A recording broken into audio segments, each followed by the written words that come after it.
Number 1. The Hydrarchos. Picture a hall on Broadway in the summer of 1845. The gas lamps are burning low, and stretched across the floor in great serpentine coils is a skeleton more than 114 feet long. Its jaw is lined with cone-shaped teeth. Its spine ripples away into the shadows like a frozen wave. Paying visitors in their Sunday clothes file past, and many of them leave convinced they have just seen the bones of the sea serpent that sailors had whispered about for generations. The man who built this creature was named Albert Koch, a German-born fossil collector with a showman's instinct for what a crowd would pay to fear. He called his monster the Hydrarchos, and for a brief moment, he made America believe the deep had finally given up its king. The truth was stranger than the fraud. Koch had gathered his bones from the fossil beds of Clark County in Alabama, where the remains of ancient marine animals lie thick in the rock. He assembled them into a single towering serpent and gave it the name Hydrarchos Sillimani, borrowing the name of the respected Yale scientist Benjamin Silliman without ever asking. Silliman was furious, and the name was quietly abandoned. But the deception ran deeper than a stolen title. When the anatomist Jeffries Wyman examined the mount, he saw at once that it was impossible. The skeleton was not one animal at all. It was a composite, stitched together from the bones of at least 5 separate creatures. And those creatures were not reptiles. They were whales. The bones belonged to a genuine prehistoric animal called Basilosaurus cetoides, which swam the warm seas of roughly 34 to 40 million years ago. Here is the cruelest irony. The name Basilosaurus means king lizard, a mistake made back in 1834 when the first describers assumed the long, snaking body could only belong to a reptile. So the fraud was built on a foundation of an earlier honest error. A real Basilosaurus reached about 50 to 65 feet, an enormous animal, but Koch had padded his version far beyond life to make it more spectacular. You have to understand the world that made this possible. This was the age of spectacle in America, the same decade that would soon give the world the great showman Phineas Barnum. Wonder was a business. Koch took his monster on tour, first through American cities and then across the Atlantic to Berlin and Dresden, where even the Prussian king Frederick William IV reportedly acquired one of his skeletons. The original American Hydrarchos is said to have burned in the Great Chicago Fire of 1871. Koch simply built another. So which was it? Honest mistake, deliberate hoax, or pure profit? The evidence points to a man who knew exactly what he was doing. Yet the real animal beneath the lie was astonishing on its own, with genuine vestigial hind limbs only inches long, relics of its land-walking ancestors. Wyman's case was decisive because the individual bones did not fit together. Vertebrae of different sizes had been strung into one impossible spine, and the teeth belonged to more than one mouth. Koch was undeterred. He built a second composite, sometimes called Hydrarchos harlani, and kept exhibiting so that at times 2 fake serpents toured at once. Historians now file the Hydrarchos alongside the Cardiff Giant as a classic of 19th century American humbug, an era when a paying crowd wanted to be amazed more than it wanted to be correct. Real Basilosaurus skeletons stand today in the Smithsonian and the Alabama Museum of Natural History, and Alabama made Basilosaurus its state fossil in 1984. Real bones, false beast. Hold that idea because it is the thread that runs through everything below. Number 2, the Ponaturi. Now travel to the other side of the world, to the coast of New Zealand, where the sea was believed to send something far worse than a single monster. It sent an army. The Ponaturi were hostile sea beings in Maori tradition, said to dwell in a land beneath the ocean. They came ashore only under the cover of darkness, and they carried a fatal weakness. Sunlight would destroy them. So every night they surged onto the beaches, and every dawn they raced back to the safety of the deep before the light could catch them. They were not described as beautiful. Accounts give them pale skin, fair or reddish hair, and clawed, grasping hands, a body plan clearly meant to be unhuman. They appear most vividly in the legend of the hero Tauhaki, who set out to avenge his father against them. The story turns not on strength, but on cunning. Tauhaki and his brother took shelter in the house where the Ponaturi slept by day, and they carefully blocked every crack and gap through which light might leak. The creatures, believing themselves safe in darkness, slept on. Then, at the right moment, the brothers threw the house wide open, and the killing sunrise poured in. The same beings appear in the legend of Rata, who confronts them while trying to recover the bones of his father. Much of what survives was written down by Sir George Grey, who served as governor of New Zealand and collected Maori oral traditions in his book Polynesian Mythology, published in 1855. What makes the Ponaturi so unsettling is the swarm. This is not a lone predator in the dark water. It is a tide of them, an invasion that arrives with the night and withdraws with the day. There are competing ways to read this. Some see the Ponaturi as a coded memory of real coastal raids, of enemies who came by sea in the dark. Others read them as the personification of nocturnal danger itself, the very real hazard of the shore at night made into a people.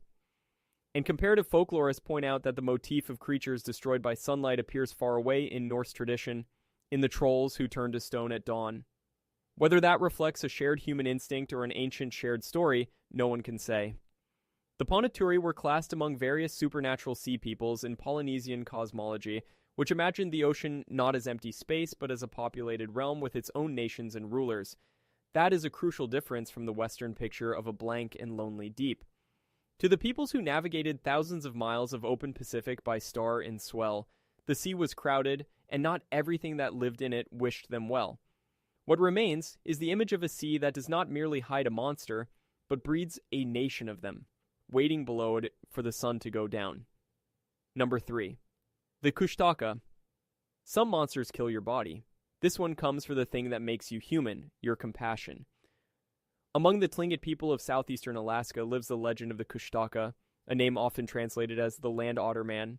It haunts the cold inlets and islands of the Alexander Archipelago, a maze of dark water and pine, and it hunts by imitation. The Kushtaka does not roar. It weeps.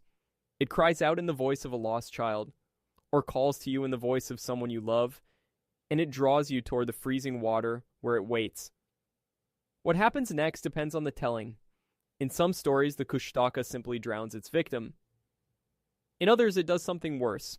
It transforms the drowning person into another Kushtaka, welcoming them into its kind forever. This gives the creature a haunting ambiguity. Sometimes it is described as a savior, taking a freezing traveler and turning them so they will not die of the cold. More often, it is pure predator. To ward it off, tradition points to copper, to urine, and to the presence of dogs, which the creature is said to fear. There is a real belief beneath this. The Tlingit associated land otters with the souls of the drowned, so the Kushtaka sits exactly at the point where death by cold water meets the fear of losing a soul. The traditions were recorded by the ethnographer John Swanton, working for the Bureau of American Ethnology, whose collection Tlingit Myths and Texts appeared in 1909. Related beings appear amongst the neighboring Tsimshian and other northwest coast peoples. Parents use the Kushtaka to warn children away from the shore after dark, and later a book by Harry Culp, The Strangest Story Ever Told, carried the legend to a wider audience. Why does this story endure? One reading is grimly practical. It encodes the reality of hypothermia and drowning, the way cold water confuses and kills, dressed as a creature that lures. Another points to real otters, playful and eerily human in their sounds, misread in the darkness. A third stays inside the spiritual world that created it, offering an explanation for the missing dead, for the people the sea simply took. The Kushtaka is often compared to the skinwalker of the American Southwest, though the two come from entirely different cultures and should not be confused. What makes the Kushtaka distinct is its method. It does not rely on speed or strength or terror. It relies on tenderness, on the instinct that makes you run toward a crying child instead of away from it. In a landscape of freezing water and long dark winters, that instinct could get you killed. And the legend turned that hard truth into a creature. Whichever explanation you choose, the horror is the same. The Kushtaka does not chase you. It calls, and it uses your own love to do it. Number 4. The Wihwin. Most sea monsters stay in the sea. The Wihwin does not. Among the Mosquito people of the Caribbean coast of Central America, across what is now Nicaragua and Honduras, there is a legend of a creature shaped like a monstrous horse with a mouth full of prominent fangs. What sets it apart from every other creature on this list is its calendar. The Wihwin is said to live in the ocean through the winter, and then, when the summer heat arrives, it leaves the water and climbs into the mountains and forests to hunt human beings on land. Think about how strange that is. This is a predator that treats the sea as a seasonal home and the land as a hunting ground, crossing a boundary that almost no monster crosses. The name has been written in several ways in different records, and the creature was noted by the anthropologist Roland Dixon in his surveys of world mythology. The Wihwin belongs to a much larger family of legends, the water horses that appear across cultures, but its amphibious migrating life makes it one of the strangest members of that family. The Mosquito are a coastal people with a deep fishing tradition, and their folklore is shaped by the rhythms of the tropics, the hard line between the wet and dry seasons. A monster that comes ashore in summer to hunt reads almost like a warning, a reason to fear the interior when the rains stop. There are a few ways scholars interpret it. Some connect horse-shaped monsters across the Americas to the arrival of horses after European contact, a new and frightening animal absorbed into older fears. Others see the Wihwin as the personification of seasonal danger itself, and some suspect it is a composite, a blend of real predators like the crocodile, the jaguar, and the shark, fused into a single roaming terror. There's another reason the Wihwin deserves attention. It is genuinely obscure, far less documented than the famous cryptids that fill books and films, which makes it a rare survival of a purely regional fear. Its fanged, predatory description sets it firmly apart from the gentler water spirits found elsewhere in the world, the ones that merely mislead or drown. The Wihwin means to eat you, and it persists in the storytelling of the Mosquito Coast to this day, carried in oral tradition rather than print, which is exactly why so few people outside Central America have ever heard its name. Whatever its origin, the Wihwin stands almost alone. It is a creature of the deep that will follow you inland. Number 5, the Sisiutl. If you could see only one creature on this list, it might be this one, because a single glance from it was said to turn you to stone.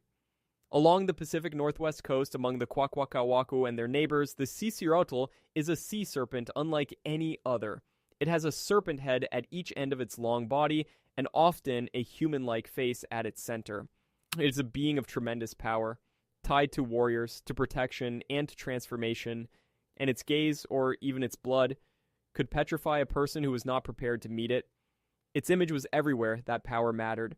It was painted on war canoes and on the fronts of houses and worn as regalia, because to carry the Sisiutl was to carry protection. In some stories, the creature could transform into a self-moving canoe, gliding without a paddle. Warriors who could master their terror of it were said to gain invulnerability, and its scales were believed to serve as armor for those worthy of them. It appears in the great ceremonial traditions of the region, including the dances of the Hamatsa, and it was documented extensively by the anthropologist Franz Boas, working with his collaborator George Hunt in the late 1800s and early 1900s. Look at how it is drawn, in the bold formline style of the coast, all curving ovoids and U-shaped forms, and you see the central theme, which is duality. The Sisiutl is danger and protection in one body, a being that lives on the threshold between worlds. Turning to stone is the price of meeting the sacred without being ready. Some read the Sisiutl as a symbol of the ocean's own double nature, giver and killer. Others see it as a ritual creature, encoding the transformation a young warrior undergoes, and some suspect it began as a stylized memory of real marine animals, glimpsed and exaggerated. The Sisiutl is linked in some tellings to the thunderbird and to great cosmic conflicts between the powers of sky and sea. Its carvings survive on totem poles and in museum collections around the world, and it remains a living, prominent element of contemporary Northwest Coast art, not a dead legend, but an active symbol still being painted, carved, and danced. That endurance matters. Where the Hydrarchos was a fraud that lasted a season, the Sisiutl has held its meaning for centuries, because it says something true about the ocean that made it. What is certain is that no monster in world folklore is more instantly recognizable or more clearly a warning about the power of the deep. Number 6. The Draugr. In the cold seas of the far north, the dead do not always stay drowned. The Draugr is one of the oldest and most influential undead beings in the world, born in Old Norse and Icelandic tradition.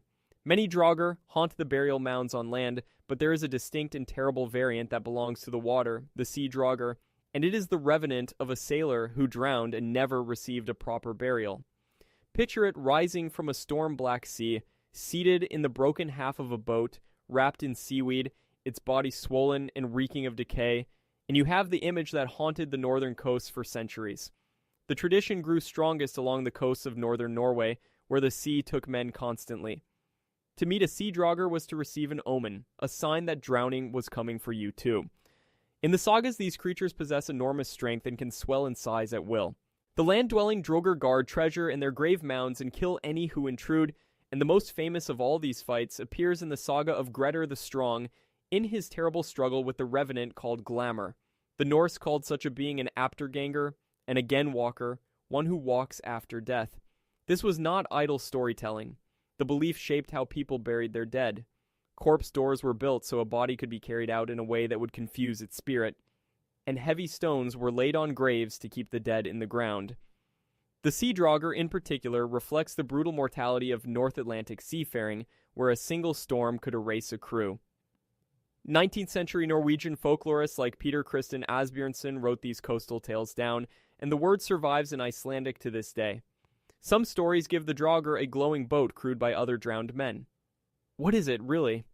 One reading is that the Draugr is grief given a body, the unresolved horror of a death with no grave to visit. Another is simpler and colder. It is the storm sea itself personified, the thing that takes men and sometimes seems to send them back. The influence of the Draugr did not stay in the sagas. The concept shaped Scandinavian literature for centuries and feeds directly into the undead of modern fantasy, the Barrow-wights and grave guardians that fill books and games today. In Iceland, the word is still in everyday use for a ghost or revenant, and in the older tales, the Draugr can do more than kill. It can curse, it can spread sickness, and it can drive the living mad. A full catalog of the ways the dead were feared to reach back into the world of the living. Either way, the message of the sea Draugr is that the water does not only hide monsters, it makes them out of the men it drowns. Number 7. The Ningyo. Forget the gentle mermaid of storybooks. Japan's version of the sea human was something you prayed never to catch. The Ningyo, whose name means human fish, is one of the oldest continuously recorded sea creatures in Japanese tradition, and in its classic form it is grotesque. Early descriptions give it a monkey-like or human face, a fish's body, small clutching hands, and sometimes a mouth of fangs. To catch one was widely considered an ill omen, a warning of storms and misfortune to come. But the Ningyo carried a temptation as well as a curse, because its flesh was said to grant extraordinary long life, even immortality.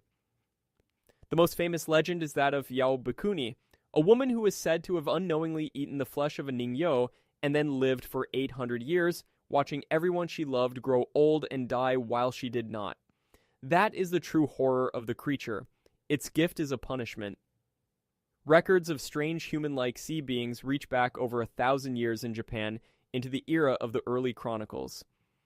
By the Edo period between 1603 and 1868, the Ningyo had become a spectacle. Showmen exhibited mummified specimens to paying crowds, and many of these were fabrications, made by sewing the torso of a monkey to the tail of a fish. This craft traveled.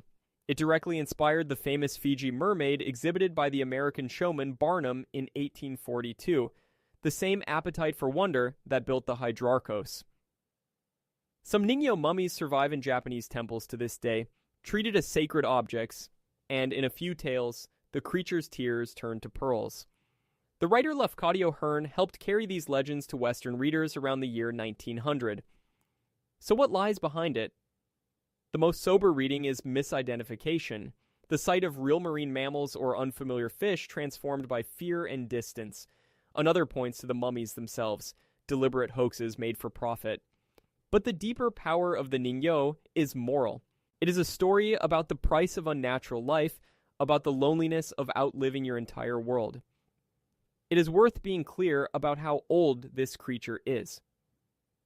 Mentions of strange human-like beings caught in Japanese waters appear in the early chronicles in the era of the 6th and 7th centuries, which makes the Ningyo one of the longest recorded sea creatures anywhere on Earth.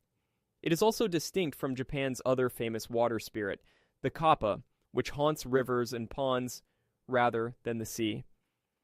The Ningyo belongs to the ocean and to the coast, where fishermen who pulled up something that looked half human faced a terrible choice: throw it back and stay safe, or keep it and gamble on a longer life. The sea offers you forever, and forever turns out to be a curse. Number 8. The Each-Uisge. The Scottish Highlands gave the world a monster so deadly that people feared to ride any strange horse near the water.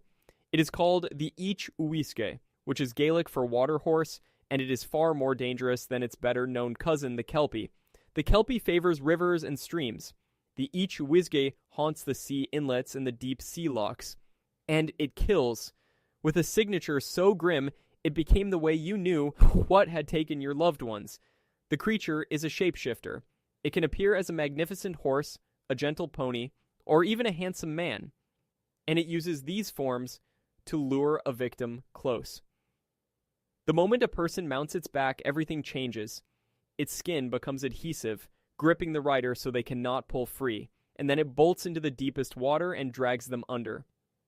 There, it tears the victim apart and devours them, and it leaves only one thing behind. The liver, which it will not eat, floats to the surface and washes ashore.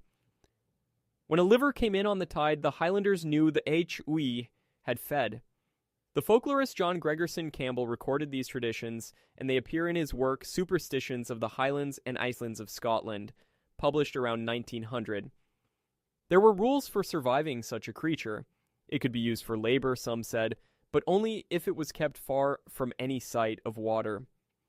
One chilling tale tells of several children who climbed onto the back of a friendly-seeming pony whose back seemed to stretch longer to fit each one until the last child touched its nose, realized the truth, and escaped only by cutting off his own trapped finger. The others were carried into the Lurk. The Each-Uisge belongs to a wider Celtic family of water horses, including the Cabil Ushti of the Isle of Man, and some tales speak of silver bridles that could control them. In later years, reports that once belonged to the water horse blurred into stories of loch monsters. The likeliest truth is that the Each-Uisge rationalized the real drownings in cold, deep Highland water, giving a face and a hunger to a place that quietly killed. In later generations, some of the reports that had long belonged to the water horse blurred quietly into the modern stories of loch monsters, so that an ancient shapeshifter and a supposed surviving reptile became tangled in the same dark water. That, and a shared Celtic fear that spread from coast to coast of the beautiful thing at the water's edge that wants you to climb on. Number 9. The Canvey Island Monster. Now we leave folklore behind and step into the modern record, into a case with dates, witnesses, and newspapers, and no surviving evidence at all. On Canvey Island, in the Thames estuary of Essex in England, strange carcasses washed ashore in the 1950s. The first was found in November of 1953. The second came the following August in 1954. And what people described did not match anything they could easily name. The 1953 specimen was reported at about 76 centimeters long with thick reddish-brown skin. Witnesses noted gill-like features, and most strangely, stubby appendages that looked like hind legs, each ending in 5 toes. The second carcass, the next year, was larger, around 120 centimeters, and in better condition. Observers described large eyes, sharp teeth, and on one specimen, a concave underside. These finds came in the shadow of a real catastrophe. In January of 1953, a devastating North Sea flood had struck this very coast, killing many and reshaping the shoreline, and the sea in these years was giving up strange things. Local authorities and zoologists examined the remains, but here the trail goes cold, because the carcasses were reportedly cremated or simply lost. The mainstream explanation is that these were anglerfish, or a related deep water fish. It is a better fit than it sounds. Anglerfish have modified fins that can genuinely resemble stubby limbs, and any marine animal, once it begins to decompose and bloat, can distort into something that no longer looks like anything alive. Scientists have a word for these shapeless mystery carcasses. They call them globsters. But without a preserved specimen, no modern laboratory can ever run the DNA test that would settle it, and that is what keeps the Canvey Island monster alive. There are 3 honest positions. It was a known deep-water fish distorted by rot. It was a genuinely unidentified species, or it was an animal from deeper water, driven up and displaced by that terrible flood. The case is a favorite in British cryptozoology precisely because it cannot be closed. This is the frustrating shape of so many modern cases. There were witnesses who saw the thing with their own eyes. There were newspaper accounts that carried the story across the region and kept it alive. There were even measurements, lengths and colors, and counts of toes. And yet the one thing that could turn testimony into fact, the body itself, was allowed to vanish. Ordinary marine biology may well explain it, but the evidence needed to prove it went up in smoke. Number 10. The Morgawr. We end with the most famous modern sea serpent Britain has produced and one of the most disputed.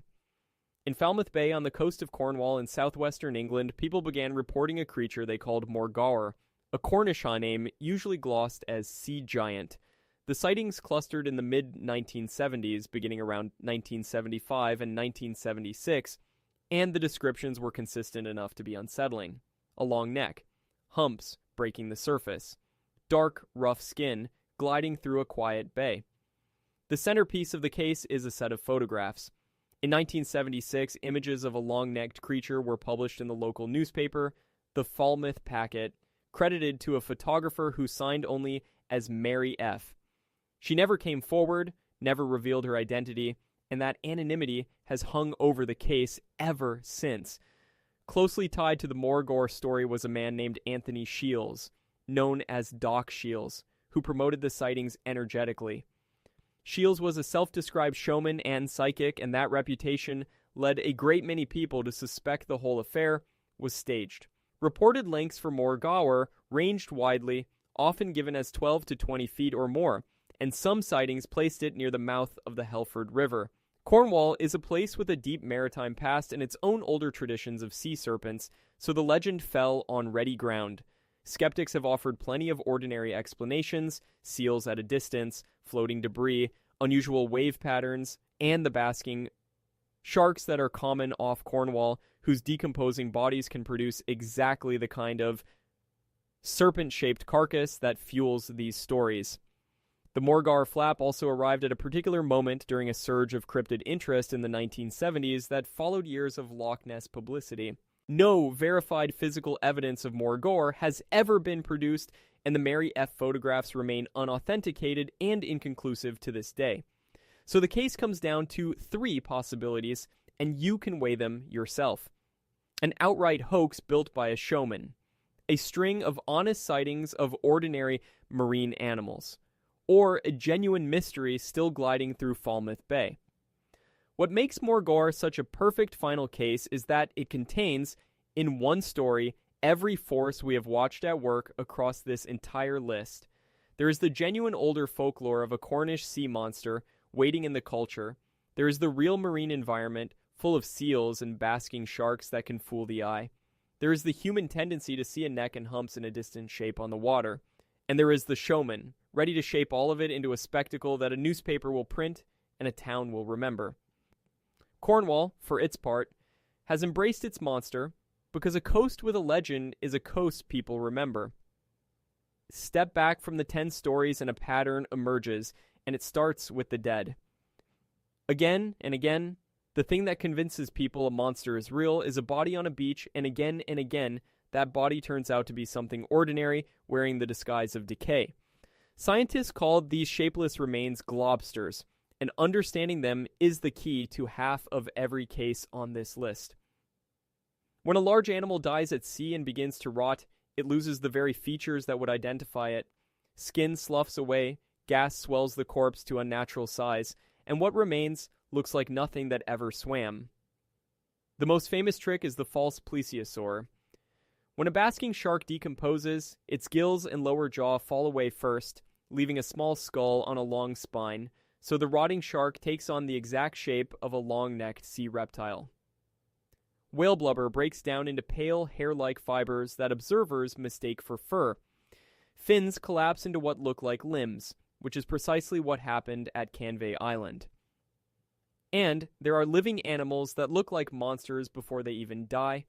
The oarfish, a genuine fish that can grow beyond 20 feet, is a silver ribbon with a crimson crest, and it is almost certainly the root of countless sea serpent reports. The frilled shark and the anglerfish add their own strange shapes to the record. Here is why the old cases can never be closed. Today, when a strange carcass washes up, a stranding network can arrive quickly and take a DNA sample, and the mystery is usually solved within days. But you cannot test bones that burned in the Chicago fire, or a carcass that was cremated on an Essex beach in 1954. Isolated bones invite reconstruction, exactly as Koch reconstructed his Hydrarchos. The recurring misreadings, the 5 fingers, the long neck, the fur, repeat across centuries and continents because rot follows the same rules everywhere. There is one more layer to the deception, and it is about scale. On open water, there is nothing to measure a shape against, no tree, no building, no familiar object, so the eye guesses, and it guesses badly. A 6-foot fish becomes a 20-foot serpent. A cluster of porpoises rising and falling in a line becomes a single long body with humps.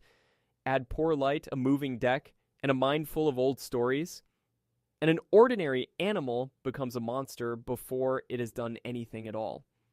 The sea, it turns out, preserves mystery far better than it preserves proof. Carcasses explain the bodies, but they do not explain the belief, and belief needs a home. The deep ocean is the perfect one because it is genuinely, staggeringly unknown. Most of the seafloor has never been seen by human eyes. Below a certain depth, there is no light. The pressure would crush a submarine, and the cold is relentless. When almost anything could be down there, the mind fills the darkness with what it fears, and the ocean keeps rewarding that fear with real discoveries that sound like legends. The coelacanth, a fish thought to have died out 66 million years ago, was pulled alive from the water off South Africa in 1938. The giant squid, dismissed for centuries as a sailor's tall tale, was finally confirmed, first from carcasses and then from live footage captured between 2004 and 2012. Every time science confirms one impossible animal, every rumor about the next one gains a little credibility. The midwater is a genuinely alien place, lit by living creatures that make their own cold light. Then there is the human mind itself. On the flat, shifting surface of the sea, we see patterns that are not there, a phenomenon called pareidolia. And a log or a wave or a line of porpoises becomes a neck and humps. A sailor alone on a night watch is isolated, tired, and primed by every story he has ever heard. Newspapers amplify a single sighting into a flap, and whole regions catch the fear at once.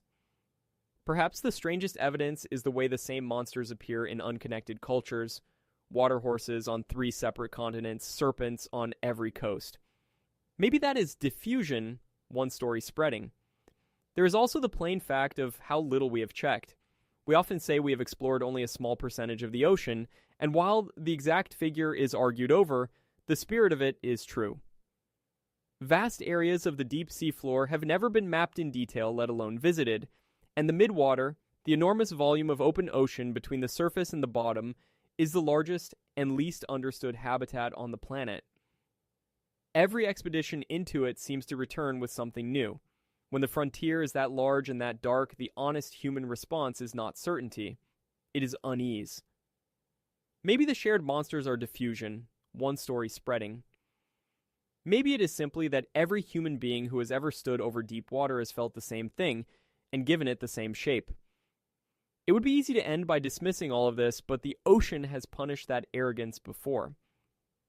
The history of marine science is full of creatures that were called myths right up until someone held one in their hands. The coelacanth is the great warning. For 66 million years it was known only from fossils, assumed extinct beyond any doubt, until a museum curator named Marjorie Courtenay Latimer spotted a strange blue fish among a trawler's catch in 1938, and the scientist J.L.B. Smith confirmed the impossible and named it Latimiria. The giant squid was laughed at as the raw material of the Kraken legend until the carcasses proved it was real, and its cousin, the colossal squid, proved even larger. The megamouth shark, a creature of enormous size, was completely unknown to science until one was accidentally caught in 1976. The frilled shark, with its serpentine body and rows of needle teeth, looks so ancient and strange that it has earned the nickname living fossil.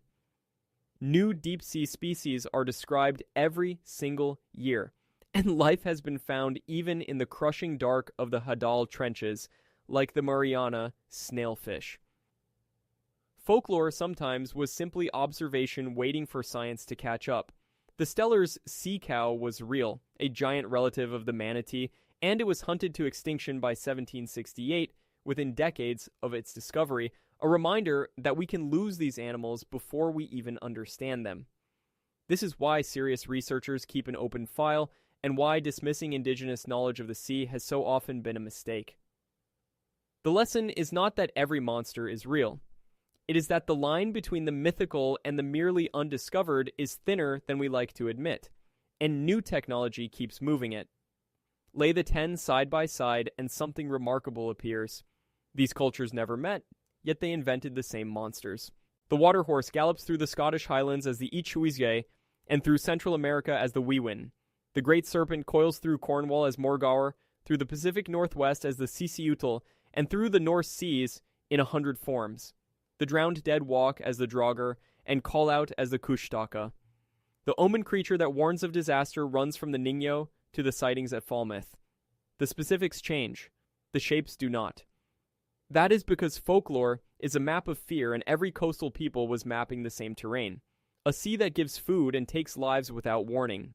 These stories are a form of inherited risk assessment, a way of packaging real danger, the night shore, the deep loch, the sudden storm, into something memorable enough to teach a child.